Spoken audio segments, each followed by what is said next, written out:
Hi, it's Gordon with another edition of the Unscripted Series. And, I've decided to, as we now talk about all the people at Mya-Moe, and Aaron is next, I thought I'd give a little introduction to the three of us as builders, and then talk a little bit about Aaron, and then next week we'll visit Aaron in the shop.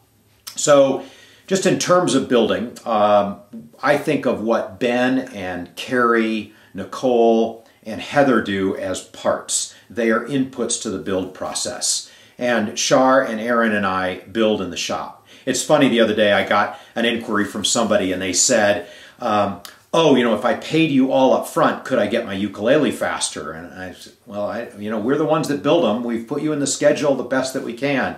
She said, oh, I thought you had some minions and you would go maybe crack the whip and they would do it faster.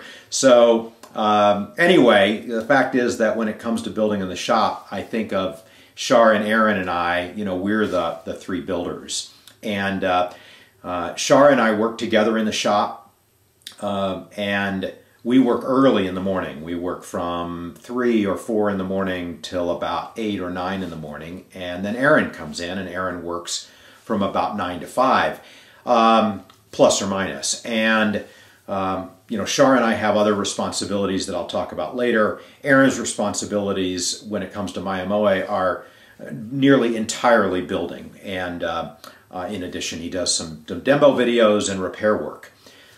So anyway, that's kind of how we work in the shop, a little bit of that overview. Now let me segue and talk about Aaron.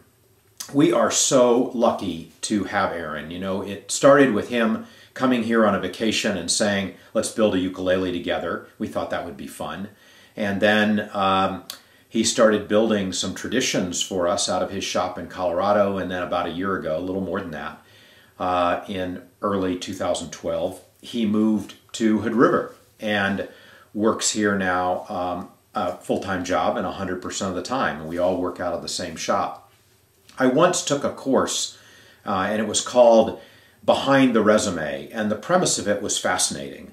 When you think about putting together or looking at somebody's resume and a job description, often we talk in terms of education and experience. So if we're looking for a builder, you might say, oh, I want someone that's built this number of instruments and so forth.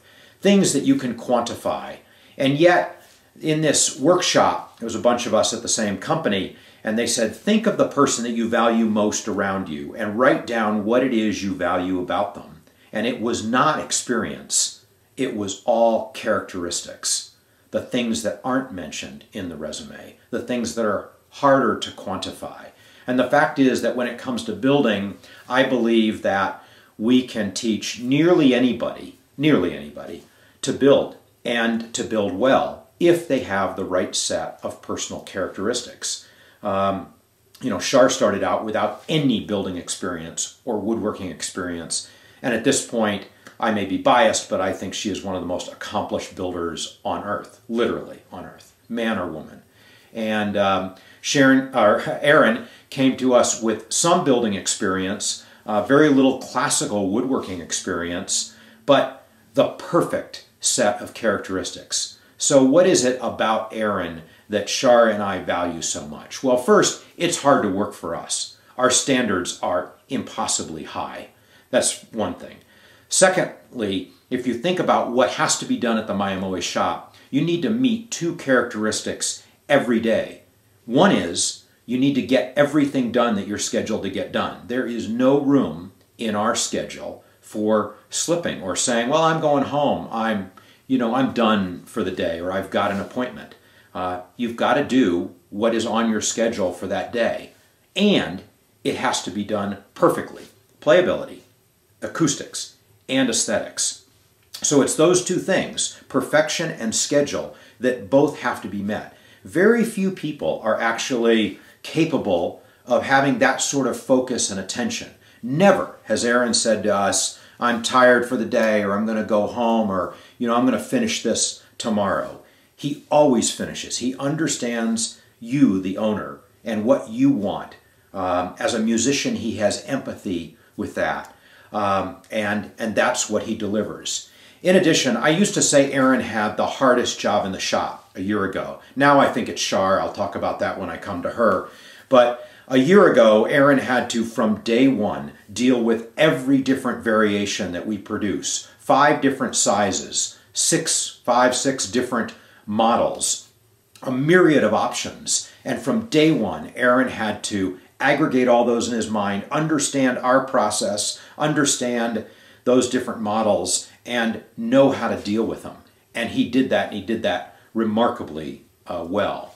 Of course, every day we would go out to the shop. We would help him, but we'd come out to the shop in the morning and look at what he'd done. And you know, he could tell you with probably a lack of fondness about the little pink sticky notes that we would leave for him around the shop that pointed out things that needed to be done a little bit differently. Aaron never took those things personally. He just doesn't have a defensive bone in his body.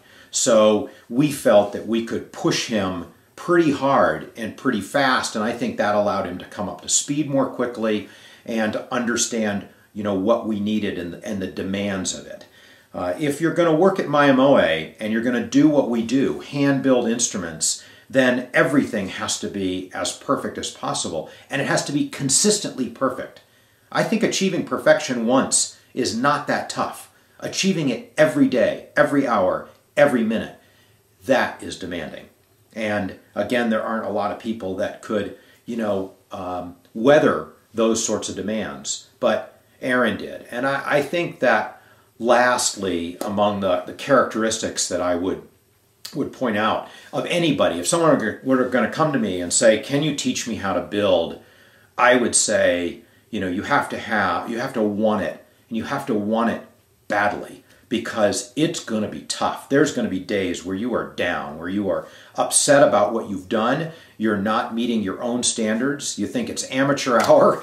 You know, you just, they're going to be tough times. And I remember during one of those tough times, Aaron coming to us and saying, I want this worse than I've ever wanted anything. And he was talking about, you know, wanting to be able to build at the consistent quality level that he expected, we expected, and our owners expect. So, you know, I'm going to go to the shop and show you some things that Aaron does. We're going to talk with him a bit. You see his completed work demos. And what I'm telling you is that that is just scratching the surface. What you're seeing there is what he can put on his resume. But the value in Aaron is what is behind the resume. What a great guy, and how lucky we are. All right. Next week I'll see you again. Bye-bye.